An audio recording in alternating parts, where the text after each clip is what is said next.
सवाल हुआ है कि 108 बार जो नमः शिवाय का जप हम लोग करते हैं, या भाई ने जो पूछा है वो श्वास पर करें या गिनती पर करें, यानी सांस पर क्या गिनती हो सकती। आप शांत चित्त होके बैठे तो मैं कोशिश करूंगा कि पहले यह समझ लें हम लोग कि 108 बार मंत्रों का जप बहुत पुराने समय से क्यों होता रहा है। 110 बार क्यों नहीं होता, 100 बार क्यों नहीं होता, 111 बार क्यों नहीं होता, ये 108 बार क्यों होता। या बहुत महात्मा जी लोगों के नाम के पहले लिखा जाता है 108 श्री फलाना, क्यों लिखा जाता, 108 का लिखा जाता है, 109 क्यों नहीं लिखा जाता।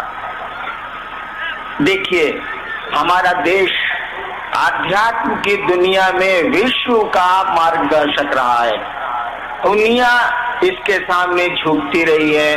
कहा जाता है कि हिंदुस्तान के कण कण में अध्यात्म है, गुणीजन है, विज्ञजन है। हमारे यहाँ जो अंक का विज्ञान है, 1 2 3 4 100 तक जो आप गिनते हैं, अक्षर का जो विधान है हमारे यहाँ, क ख ग, अक्षर जिसका क्षरण नहीं होता है, जो हमेशा रहता है, परमात्मा को कहते हैं अक्षर। इन चीजों को भी आध्यात्म के धरातल पर ही जोड़ा गया था। बाद में लौकिक जगत में ये चीजें चली आई। सोचा गया कि इस पूरी दुनिया में जितने प्राणी हैं, जो भी चीजें हैं, वो किसी जगह से जुड़ी हुई हैं, समय से जुड़ी हुई हैं। समझिए इसको, कोई भी आदमी है वह किसी जगह और समय से जुड़ा होता है। वो पैदा होता है, मरता है, यानी समय से जुड़ा हुआ है। उसकी गणना आप कर सकते हैं कि इस तारीख को जन्म हुआ, इस तारीख को उसकी पुण्यतिथि होगी, वह स्वर्गवासी हो गया। गणना हम लोग करते हैं। नियम है कि जो जन्मेगा सो मरेगा। यो आगच्छ सो गच्छ, जो आता है सो जाता है, जो आता नहीं वो जाएगा नहीं। और यही कारण है कि आप शिव का जन्मदिन नहीं मनाते। हम लोग रामनवमी मनाते हैं, हम लोग कृष्णाष्टमी मनाते हैं, हम लोग बजरंगबली का जन्मदिन मनाते हैं, किंतु शिव का नहीं मनाते। शिव के विवाह का दिन मनाते हैं। हम लोग शिवरात्रि मनाते हैं। क्यों? हम लोग स्थिति मनाते हैं। हम लोग को, आपको ये पता ही नहीं है कि शिव कब जन्म लिए थे, शिव का जन्म कब हुआ था। हम लोगों को मालूम है वह शंभु है, स्वयंभू है, खुद अपने को सृष्टि किया है उसने। उसकी कोई तिथि नहीं है, उसके कोई जन्म की हमको आपको सूचना नहीं है। यानी हमारे आपके जन्म का समय है, जाने का भी समय है। हम लोग समय से जुड़े हैं, हम लोग जगह से भी जुड़े हैं और जुड़े हैं हम आप पात्र। अब मैं शब्दों का चयन करता हूँ। कहा जाता है कि पूरी दुनिया, पूरा जगत स्थान, काल और पात्र से जुड़ा हुआ है। समझिएगा इसको, पात्र हम आप हो गए। हम आप किस किस चीज से जुड़े हुए हैं? स्थान से जुड़े हुए हैं और समय से जुड़े हुए हैं। कहा जाता है कि पूरी दुनिया, पूरा जगत, पूरे जीव स्थान, काल और पात्र से जुड़े हुए हैं। पात्र तो खुद हो गया, वो किया क्या गया। आज तो समय को हम लोग घंटा, मिनट और सेकंड में निकालते हैं। आप पंचांग देखिए, पहले के समय में समय को निकाला जाता था नक्षत्रों से। आज भी निकाला जाता है, पंचांग बनता है ना हमारा। 27 नक्षत्र होते हैं जिनपे एक सूर्य संचरण करता है, घूमता है। वो घूमता है यानी सूर्य नहीं घूमता है, सूर्य के चारों ओर नक्षत्र घूमते हैं, संचरण होता है।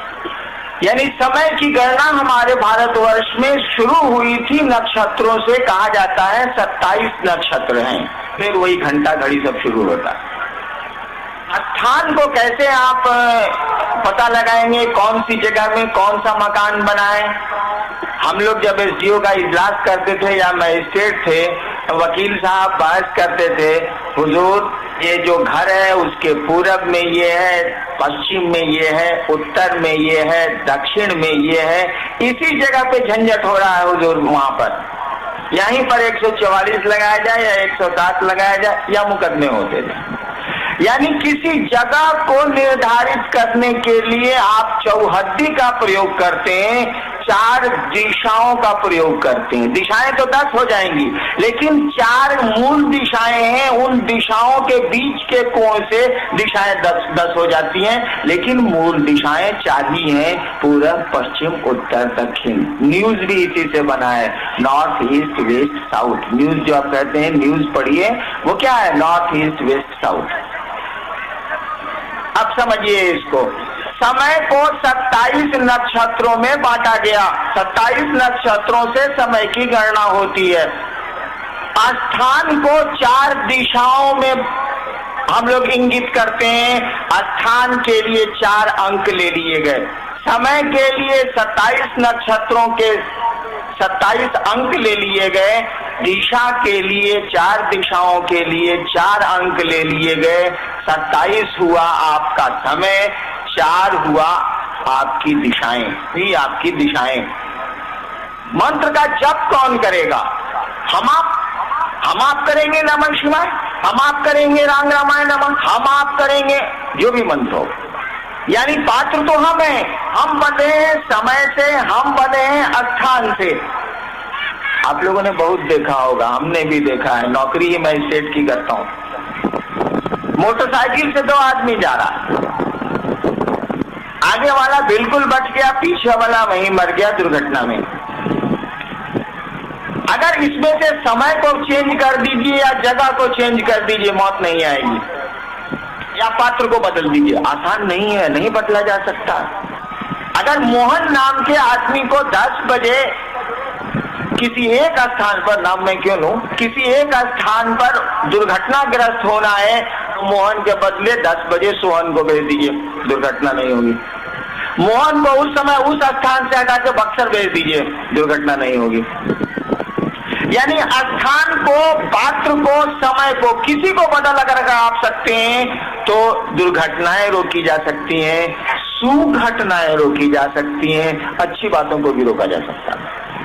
मंत्र का जप कौन करता है? हम आप बंधे हैं समय और स्थान से। कहा गया कि 27 नक्षत्र हैं, 4 दिशाएं हैं, इसी से न हम लोग जुड़े हैं। देखिए 27 और 4 को जोड़ा नहीं गया, क्यों? जोड़ दिए जाना चाहिए। मंत्र का जप हम करते हैं, 31 बार नमः शिवाय करेंगे, कहा कि ना, गलत हो जाए। क्यों गलत हो जाएगा?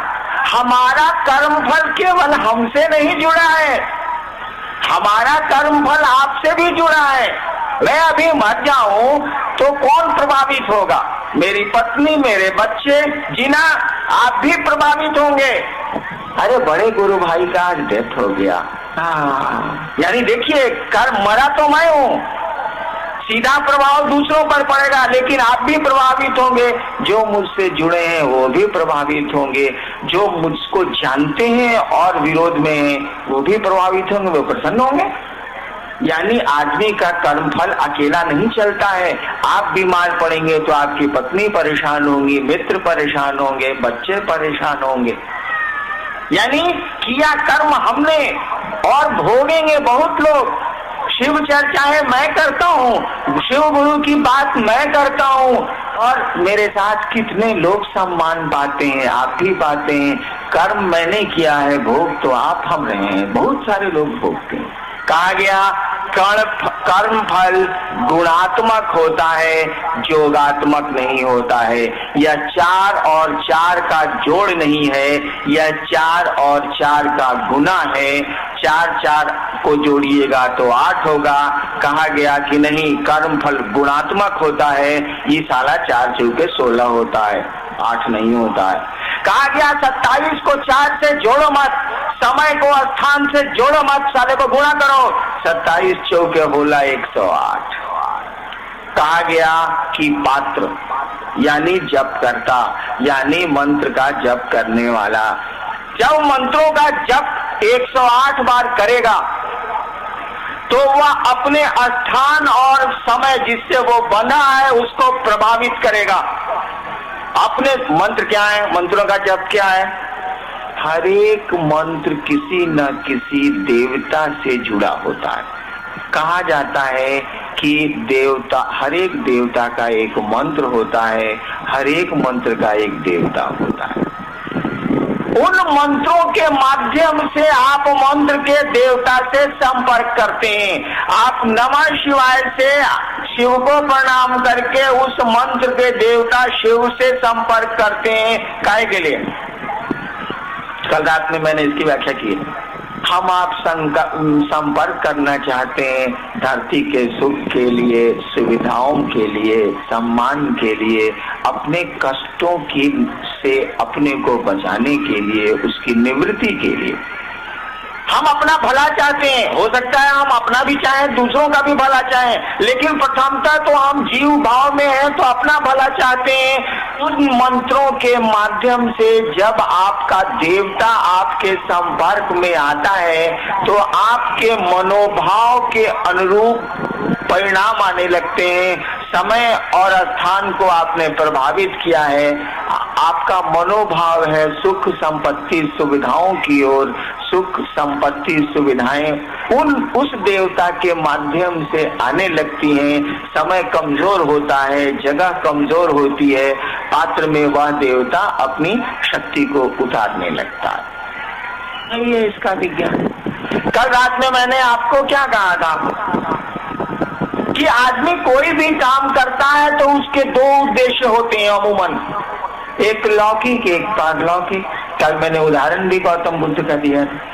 या दोनों हमो ठीक रही, आप महादेवो से मोहब्बत प्रेम बन रहे, आसमानों ठीक रहे, पता ना मुँह तो का हुई, चलो महादेव के पूजा कर लेता नहीं, हमो ठीक रही, हमारे घर परिवार भी ठीक रहे। दोनों उद्देश्य हैं।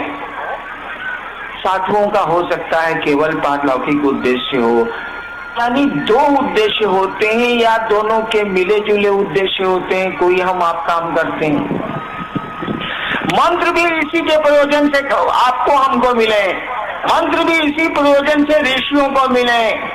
कहा गया कि भगवान को पाने के लिए, खुदा से एक में होने के लिए तो बड़ी लंबा प्रयास करना होगा। 2 दिनों और 2 महीने के प्रयास से नहीं होगा। धरती का सुख तो 2 महीने के प्रयास से लिया जा सकता है, नहीं लिया जाएगा तो काम करिएगा। कोई कहे कि लीजिए ये मंत्र जपिए, आपको पेट में दर्द है लेकिन 80 साल जपिएगा तो पेट का दर्द ठीक होगा, जपिएगा। कहिएगा सर 80 साल में हमारे ये मंत्र जपला से पेटे के दर्द ठीक हुई, तो सारे करके हम कहे कि जप, क्योंकि पेट का दर्द तो तुरंत ठीक होना। 80 साल जिएंगे कि नहीं जिएंगे, उस मंत्र से 80 साल लगेगा। यानी लौकिक जगत के प्रयोजनों के लिए जो मंत्र हैं वो 2 महीने, 2 दिन, 21 दिन, 1 साल, 2 साल, 6 साल में उनकी प्रक्रिया पूरी हो जाती है। तो उनको तो गिनती पे आप खींच सकते हैं, उनका तो जप कर सकते हैं, लेकिन शिव को पाने के लिए, ईश्वर को पाने के लिए, ये आराध्य देवताओं को पाने के लिए जो ईश्वर स्वरूप है या ईश्वर है, उनको पाने के लिए तो कहा जाता है कि मुनि और साधु लोग जन्म जन्म प्रयास करते हैं, तब भी नहीं होता। इनके लिए विधान बनाया गया कि श्वास प्रश्वास पर मंत्रों का जप होगा, उसकी गणना नहीं होगी, उसकी गिनती नहीं होगी। कल मैंने कहा था कि जो मंत्र आपके श्वास प्रश्वास पर चढ़ेंगे वो ईश्वर से संपर्क कराने के मंत्र हैं। जो मंत्र सांस प्रश्वास पर नहीं चढ़ते हैं वो ईश्वर से संपर्क कराने के मंत्र नहीं हैं। उनसे शक्तियां प्राप्त की जा सकती हैं, दूसरी धरती की शक्तियां प्राप्त की जा सकती है, यहाँ तक कि त्रैलोक्य की शक्ति भी प्राप्त की जा सकती है। लेकिन ईश्वर के लिए जो साधन प्रयोग में आते हैं वो श्वास प्रश्वास की क्रियाओं के प्रक्रिया से ही आते हैं। जैसे नमः शिवाय मंत्र है, नमः चढ़ता है, शिवाय उतरता है। अच्छा एक बात बताइए, तो शिवाय काहे नहीं पहले चढ़ाते हैं, नमः क्यों चढ़ाते हैं आप? इसीलिए चढ़ाते हैं कि सांस की कोई देता है तो हमारी आपकी चलती है। कब ये इसका आना बंद हो जाए, हमारे आपके कंट्रोल में, नियंत्रण में नहीं है। ये सांस आ रही है, जा रही है, न आए तब क्या होगा? क्या कौन सा उपाय हम आप करेंगे? कुछ नहीं कर सकते हम आप। किसी को कहते हैं आदमी मर गया, सांस आ रही है, जा रही है, तो शिव को नहीं लाया जाता है, क्योंकि शिव की दया से, शिव की इच्छा से, शिव की कृपा से तो सांस चल ही रही है। सांस जब भीतर आती है तो प्रणाम लिया जाता है, सांस जब बाहर दी जाती है तो शिव को दी जाती है, क्योंकि पता नहीं फिर आए या ना आए, शिव को तो चली जाएगी। इसीलिए नियम बना हुआ है, नमा इनहेल होता है, नमा सांस जब भीतर आती है तो सामान करिएगा नहीं भाई आप, सांस जब भीतर आती है तो नमः आता है, सांस जब बाहर जाती है तो शिवाय को देखा जाता है जाते हुए, क्योंकि पता नहीं फिर आए अथवा ना आए। जो जा रही है कम से कम शिव को चली जाए, वो दया करेंगे तो फिर आएगी, न दया करेंगे तो शिव की है, शिव को गई। इसीलिए नियम बना हुआ है, नमः लाया जाता है पहले और शिवाय को सांस से बाहर किया जाता है। योग में भी ये नियम है, अहम जो है सो हम, सो पहले नहीं होता है, पहले अहम होता है। सांस जब निकलती है तो सोहम सह होता है, अहम सह करके होता है, क्योंकि वही परमात्मा है। सांस सह में चली गई, उसमें चली गई, सामने उसमें चली गई, देगा तो आएगी, ना देगा तो उसकी है, उसके पास रहेगी। यही इसका नियम। एक बात जान लीजिए, जब मैंने कहा कि गिनती तो धरती के काम के लिए होती है, कितना आप मंत्रों का जप गिनती पर कर सकते हैं? अरे भोजन खोजेंगे ना, कपड़ा खोजेंगे ना, परिवार देखेंगे ना, अपना काम देखेंगे ना, कितनी बार 108 बार आप जप कर सकते हैं? नहीं कर सकते। बाकी बहुत सारे काम है, लेकिन सांस प्रश्वास पर तो कोई काम करते नहीं आप, मंत्रों का परिचालन हो सकता है। और इसीलिए नियम बना हुआ है कि सांस प्रश्वास पर मंत्रों के जप की गिनती नहीं होती है, उनकी गणना नहीं होती। जो जिस भाई ने पूछा है कि सांस पर मंत्रों के जप की गिनती होगी अथवा न होगी, उत्तर है बिल्कुल नहीं होगी, हो ही नहीं सकती है। सांस पर मंत्रों के जप की गणना नहीं करनी चाहिए। सांस पर मंत्रों के जप का बेसिक नियम है, उसका कुछ फॉर्मूला, सांस की सामान्य गति पर मंत्रों का जप होगा, न तेज करनी है सांस, न उसको धीमा करना है, और उसकी गिनती भी नहीं होती है। सांस प्रश्वास पे तो मंत्रों के जप को आप जब लाएंगे तो ध्यान की भी जरूरत नहीं है, उसकी भी जरूरत नहीं। सांस प्रश्वास पर मंत्रों का जप नहीं होगा, मंत्रों का जब भी जप होगा तो माला पे होगा, उनकी गिनती जब भी होगी माला पे होगी, सांस प्रश्वास पर गिनती नहीं होगी। सांस प्रश्वास के जप को तो जप कहा भी नहीं जाता, उसके लिए शब्द होता है अजपा जप, ऐसा जप जिसको जपा नहीं जाए। अजपा जप का मानी ही होता है सांस प्रश्वास पर मंत्रों का आवागमन देखना, अनुभूत करना, उसको कहते भी नहीं है जप, उसको तो कहते हैं अजपा जप, ऐसा जप जिसको जपा नहीं जाए। इस प्रश्न का उत्तर हुआ। आगे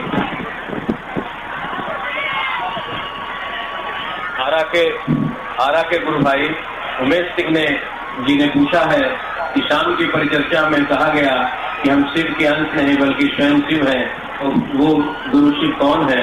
और एक गुरु भाई ने जिज्ञासा की है कि गुरु शरीर में नहीं है तो कैसे जुड़ेंगे?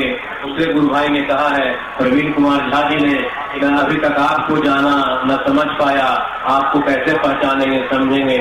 आपको जान लेना ही शिव गुरु को जानना है, दया करके समझाएं। और शिव परिवार सहरसा ने कहा है, मुझे 3 सूत्र नहीं, यथार्थ में शिव गुरु चाहिए, आशीर्वाद आपसे चाहिए। देखिए, मैंने जब से मैं दूसरों को ये बात कह रहा हूँ, समझाने और सुनाने की कोशिश कर रहा हूँ कि शिव को गुरु मानिए, शिव गुरु है, तब से इस क्षण तक तो जरूर मैंने किसी को नहीं कहा है आप मुझको जानिए। तो ये प्रश्न तो आपका बेमानी है। आप कहते हैं कि आप मुझको जान जाएंगे तो शिव को जान जाएंगे। भैया क्यों मुझ में परेशान है? आप अपने को जान जाइएगा तो शिव को जान जाइए, कोई जरूरत नहीं। अपने को जानना बड़ा कठिन है, नहीं जान सकते हम आप। कल रात की चर्चा में मैंने कहा है कि वह परमात्मा तो सूक्ष्माति सूक्ष्म है, अपनी ज्ञानेंद्रियों से बिल्कुल पकड़ में नहीं आ सकता। ज्ञानेंद्रियों को तो मन नियंत्रित करता है। परमात्मा के बारे में कहा जाता है कि वह मन और वाणी दोनों से अगोचर है, नहीं पकड़ में आते हैं, इतना सूक्ष्म है वो। और कल ही की चर्चा के आगे हम लोग चलते हैं। भाई ने पूछा है कल की चर्चा के क्रम में कि शिव गुरु क्या है। मैंने कल आपको कहा था कि ये पूरी की पूरी सृष्टि, ये जीव और ये जगत मात्र उस परमात्मा की इच्छा से सृष्टि है। मैं व्याख्या नहीं करूंगा, कल रात में कर चुका हूं। पूरा का पूरा ये जगत उस परमात्मा की केवल इच्छा मात्र से सृष्टि है। कल ही मैंने कोट किया है, यहाँ के लोगों ने मुझको कल बताया कि याज्ञवल्क्य की ये तपोभूमि रही है, यह इलाका, यह क्षेत्र रहा है। मैं याज्ञवल्क्य की ही पंक्तियां आपको सुना रहा हूँ, उन्हीं के उपनिषद की पंक्ति मैं आपको सुना रहा हूँ। उन्होंने लिखा है, इच्छा मात्र प्रभु सृष्टि।